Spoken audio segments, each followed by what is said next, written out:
Student, अब हम लोग आव्यूह का व्युत्क्रम निकालना सीखेंगे। तो सबसे पहले देख लेते हैं व्युत्क्रम क्या होता है।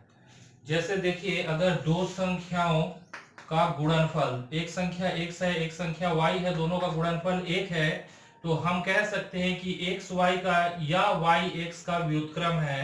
ठीक उसी प्रकार आव्यूह में भी अगर दो आव्यूह a और b का गुणनफल एक इकाई आव्यूह है, तो हम कह सकते हैं कि a b का व्युत्क्रम है या b a का व्युत्क्रम आव्यूह है। अब व्युत्क्रम आव्यूह निकालते कैसे हैं इसको समझते हैं। तो इसके लिए एक हम लोग उदाहरण ले लेते हैं। 2 1 1 1 एक आसान सा सवाल लेता हूं मैं। 2x2 का मैट्रिक्स है। अगले उदाहरण में मैं 3x3 का एक मैट्रिक्स ले लूंगा। का व्युत्क्रम ज्ञात कीजिए। आव्यूह के व्युत्क्रम निकालने के कई तरीके हैं। जिस तरीके से आपको इस अध्याय में पढ़ना है वो है प्रारंभिक पंक्ति संक्रिया से आपको हल करना है। तो जो भी आव्यूह दिया गया है उसको हम लोग मान लेते हैं a के बराबर। a बराबर हो गया 2 1 1 1। ये ले लिए। हमें निकालना क्या है, a इनवर्स। a का व्युत्क्रम, तो इसको a ऊपर में -1 लिख देते हैं। a इनवर्स हमको निकालना है। तो a इनवर्स हम लोग कैसे निकाल सकते हैं, इसको थोड़ा ध्यान से देखिएगा। अब देखिए, किसी संख्या में 1 का गुणा करने पर वही संख्या वापस आ जाता है। ठीक इसी प्रकार इकाई आव्यूह का गुणा अगर हम लोग आव्यूह a में करेंगे तो वही आव्यूह हमारा फिर से आ जाएगा। अब इसको अब ये जो इस रूप में है, अब हम आव्यूह को इसको लिख देते हैं इस समीकरण के रूप में। i के जगह हम लोग रखेंगे 1 0 0 1 और a के जगह a ही रहने देंगे, लेकिन दाहिने तरफ a का मान रखेंगे तो इधर आ जाएगा 2 1 1 1। अब ये जो समीकरण हमको मिल गया है, इसको हल करते हुए हमको a इनवर्स गुणित a बराबर i के रूप में पहुंचना है। मतलब कुछ भी करके हमको इस दाहिने पक्ष में इकाई अवयव को लाना है, तो यहाँ पर बाएं पक्ष में जो बचेगा अपने आप वो a इनवर्स के बराबर होगा। यहाँ पर ये जो 2 है, विकर्ण के सारे अवयव हमारे पिवेट्स होते हैं। तो ये पहला जो पिवेट है हमारा 2 है।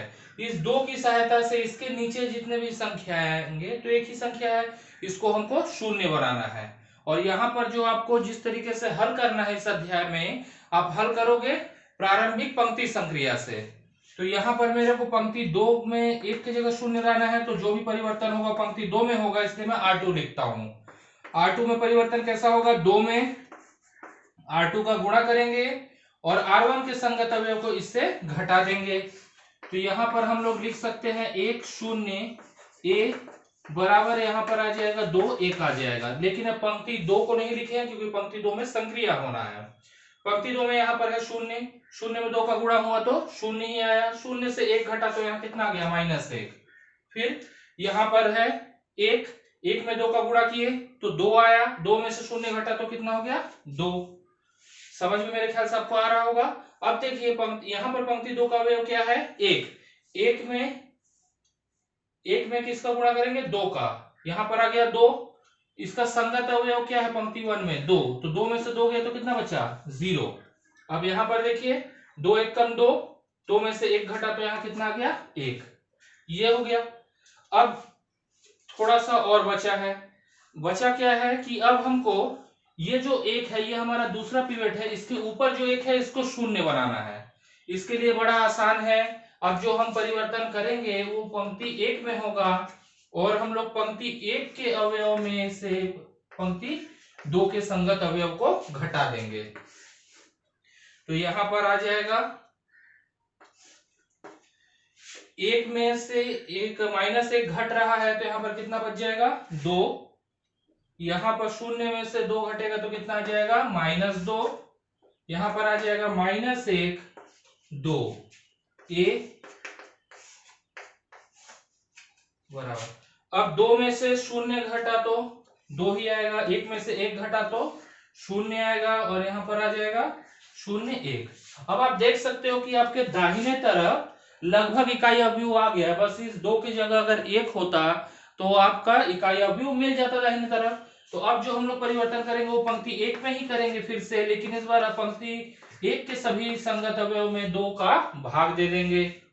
तो हमारा इधर 2 का भाग देंगे तो 1 माइनस 1 आ गया, और इधर आ गया माइनस 1 2 a, इधर आ जाएगा 1 0 0 1, अर्थात हमारा जो ये समीकरण है ये a इनवर्स गुणित a बराबर i के रूप में आ गया।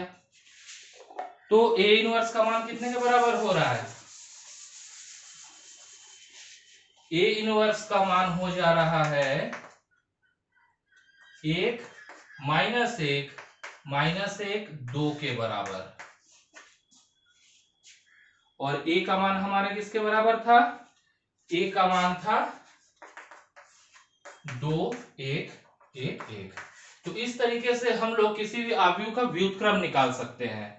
अब इससे थोड़ा सा आगे चेक करके देख लेते हैं, क्या वाकई में a इनवर्स a i के बराबर है? जैसे किसी भी संख्या के व्युत्क्रम को उस संख्या से गुणा करो तो 1 आता है, वैसे ही आव्यूह के व्युत्क्रम को आव्यूह से गुणा करो तो एक इकाई आव्यूह आता है।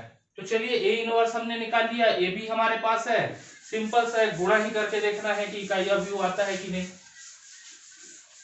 तो यहाँ पर a इनवर्स गुणित a ले लेते हैं, यहाँ पर आ जाएगा 1 माइनस 1 2, यहाँ पर आ जाएगा 2 1 1 1।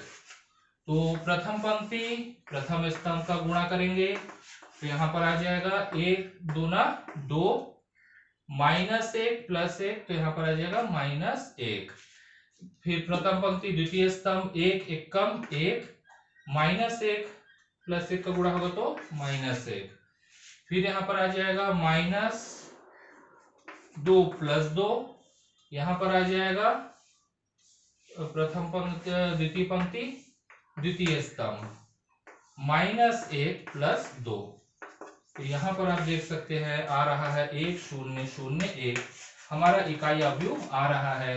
हमारा जो अवयव का व्युत्क्रम निकला था वो पूरी तरीके से सही है। अवयव का व्युत्क्रम निकालने के लिए जो तरीका मैं बताया वहीं तक आपको करना है। ये जो है ये केवल आप अपने उत्तर की जांच के लिए, अपने संतुष्टि के लिए करके देख सकते हैं। मेरे ख्याल से अवयव का व्युत्क्रम आपको निकालना समझ में आ गया होगा। अभी हम लोगों ने एक आसान सा उदाहरण लिया था जिसमें 2/2 का एक अवयव लिए थे। अगले उदाहरणों में हम लोग एक 3/3 का अवयव लेके व्युत्क्रम निकालने का प्रयास करेंगे। अगर कुछ भी डाउट होगा तो आप मेरे को कमेंट कर सकते हैं। Thank you.